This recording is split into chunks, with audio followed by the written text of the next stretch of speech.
This is Mystic Magic, exploring our spirit to understand our lives. I'm Celeste A. Frazier, your hostess. And my topic today is how are you loving? I am not bringing in any guests today. I am simply being with that question and I'm asking us to be with it. Although I will be inviting a few friends in, you won't see their faces, but you'll hear their voices.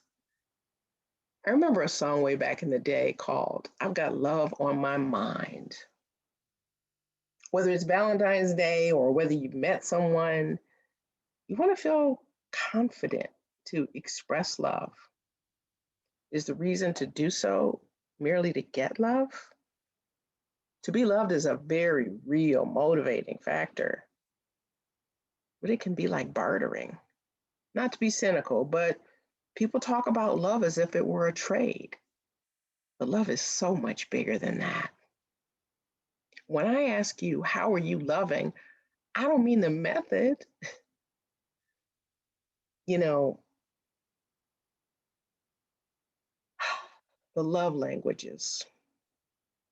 People talk about love languages in a way as a way to connect with each other. It has to be affection or affirmation or service or quality time or giving gifts, receiving gifts, right? And that sounds pretty conditional to me. In order for me to be loved properly, you have to do these things. All those things seem to me like ego, and love has nothing to do with ego. Love is so encompassing and inclusive and unconditional by its very nature. Makes me wonder if one really knows what love is. This conversation is not about the method, it's about the energy of love. Okay. So when the Dalai Lama asked, how well did you love? He also asked, how well did you live? These are very similar questions. And it's not just because of the change of one vowel. Living is energy expressing. To say how you living or that ain't living, someone from the outside looking in from their perspective. Loving and living are done millions of different ways. One can live in a rural area or an urban area. One can live in a natural environment or a very complex environment, sophisticated or simple, in a loud environment or a quiet environment, distantly or intimately. You can love without communicating with someone. You can love in many different ways. So it's not about the method. Both love and life are about your willingness to do so freely. If you're uptight in your living, more than likely you're going to be uptight in your loving. Loving is really about how comfortable you feel about living. How comfortable do you feel loving? Do you need to ration it out because you're afraid you're going to run out of it? Do you need to gush over someone and make a point? Either way, neither approach seems to be authentic. It does seem to be freely loving if you're going to be in touch with love, right? I think to be in touch with love is to be in touch with spirit. Your spirit is love.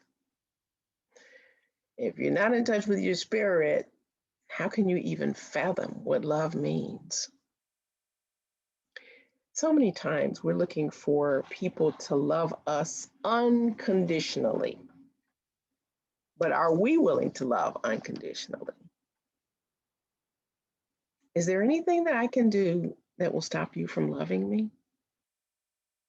Not if you really love me. That's the way I think. I may not like your behavior, but that doesn't stop me from loving you. Could I do better in my loving? Oh, yeah.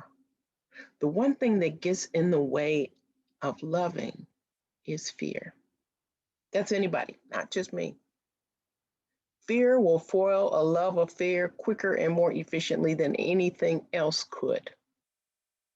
The moment I stop trusting you is the same moment I stop loving you, actively loving you.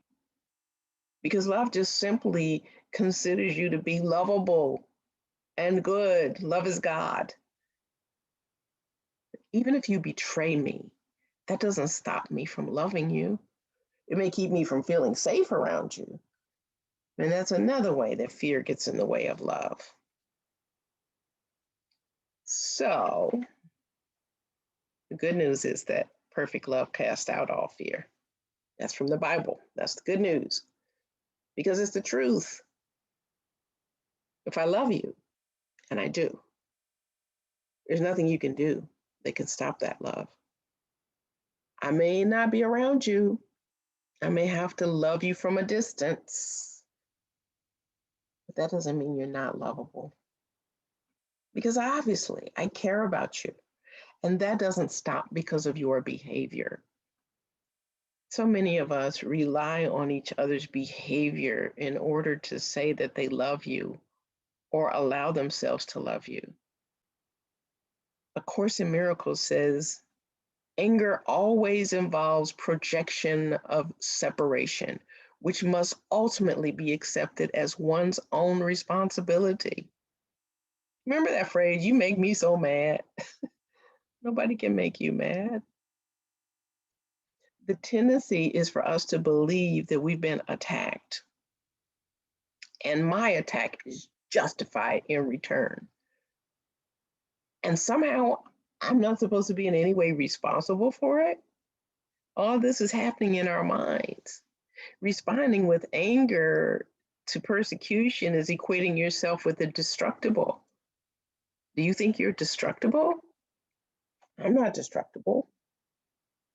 Doesn't matter what you believe, but what you believe is what you're going to teach. May not be a classroom teacher, but life itself is a classroom.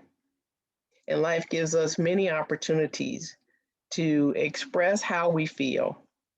We show it, we say it, we live it in a way that is in total alignment with what we believe. I love Howard Thurman. And so I like to quote him.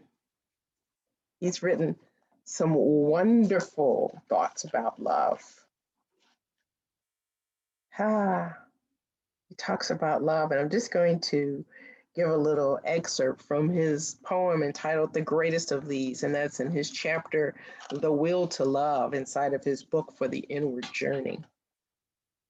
Talking about love, he says, the fruit it bears sustains the nerve, strengthens the weak, the insecure, breaks the chain of fear that holds the mind of men and hates embrace.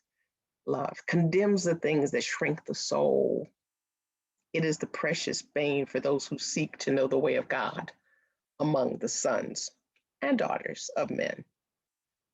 It meets us where we are.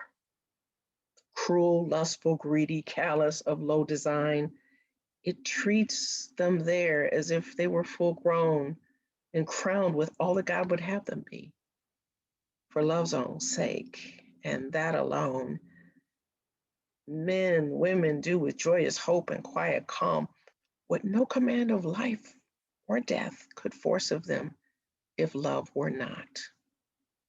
To be God's child, to love with steady mind, with fervent heart, this is to know the truth that makes us free. Now, I swapped out a few pronouns because back in those days, they thought there was only one pronoun. They couldn't seem to find a she or her or a they and all of that. So what I get is how precious love is, how intrinsic it is to our being, how it is in the very texture of our nature, of our thinking, of our beingness.